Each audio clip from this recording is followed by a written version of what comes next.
মাত্র 5 মিনিটে একটা দেশ 200টির বেশি মিসাইল ছুড়ে দিল, আর অন্য একটা দেশ চেষ্টা করছে আকাশেই সব ধ্বংস করে দিতে। কিন্তু যদি একটাও মিসাইল থামানো না যায়, তাহলে একটা শহর মাত্র কয়েক সেকেন্ডে শেষ হয়ে যেতে পারে। আজকের ভিডিওতে আমরা জানবো ইরানের মিসাইল কতটা শক্তিশালী, ইসরায়েলের আয়রন ডোম আসলে কতটা কার্যকর, আর সত্যি সত্যি যুদ্ধ হলে কে টিকে থাকবে। ইরান আজ বিশ্বের অন্যতম বড় মিসাইল পাওয়ার। তাদের কাছে রয়েছে short range missile, medium range missile, long range ballistic missile.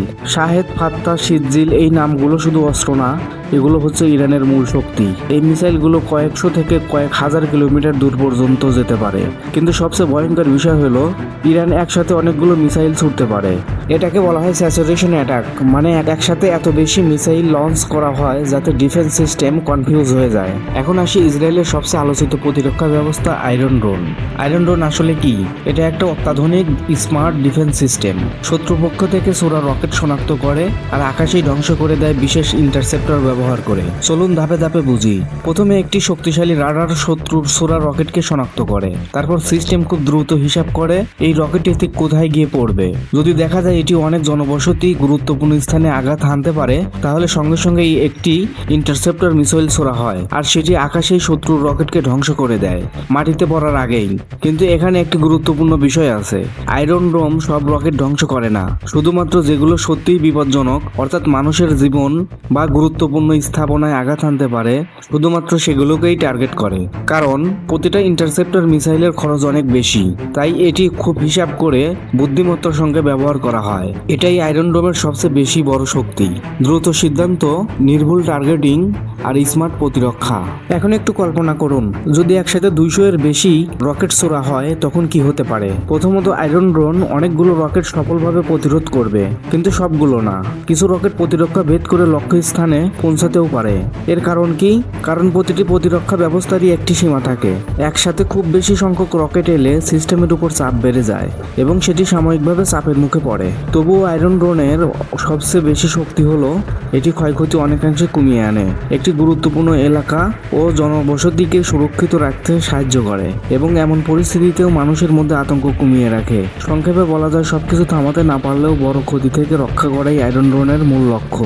এখন আসি সবচেয়ে গুরুত্বপূর্ণ প্রশ্নে, কে বেশি শক্তিশালী, ইরান নাকি ইসরায়েল? চলুন খুব সহজভাবে বিষয়টা বুঝি। প্রথমে ইরানের দিকটা দেখি। তাদের রয়েছে বিপুল পরিমাণ মিসাইল ভান্ডার, তুলনামূলক কম খরচে তৈরি অস্ত্র, একসাথে অনেকগুলো আক্রমণ চালানোর সক্ষমতা। অন্যদিকে ইসরায়েলের শক্তি রয়েছে অত্যাধুনিক প্রযুক্তিতে, স্মার্ট ও কার্যকর প্রতিরক্ষা ব্যবস্থা, নির্ভুলভাবে লক্ষ্যবস্তুতে আঘাত করার সক্ষমতা। তাই সহজভাবে বলা যায়, এই ধরনের পরিস্থিতিতে কে এগিয়ে থাকবে তা নির্ভর করে কয়েকটি গুরুত্বপূর্ণ বিষয়ের উপর, যেমন আক্রমণের পরিমাণ ও তীব্রতা, প্রতিরক্ষা ব্যবস্থা সক্ষমতা এবং আন্তর্জাতিক সমর্থন ও পরিস্থিতি। সব মিলিয়ে শুধু শক্তি নয়, কৌশল, প্রযুক্তি এবং সঠিক সিদ্ধান্তই শেষ পর্যন্ত বড় ভূমিকা রাখে। এখন একটু ভাবুন, যদি পরিস্থিতি পুরোপুরি বড় আকারে ছড়িয়ে পড়ে, অর্থাৎ একটি ফুল স্কিল কনফ্লিক্ট শুরু হয়, তাহলে বিষয়টা শুধু ইরান ইসরায়েলের মধ্যে সীমাবদ্ধ থাকবে না। ধীরে ধীরে এটি পুরো মিডল ইস্ট অঞ্চলে প্রভাব ফেলতে পারে, পরিস্থিতি জটিল হয়ে উঠতে পারে এবং একাধিক পক্ষ এতে জড়িয়ে পড়ার সম্ভাবনা তৈরি হয়। আর এর প্রভাব শুধু ওই অঞ্চলেই সীমাবদ্ধ থাকবে না, গোটা বিশ্বেই এর প্রভাব পড়তে পারে।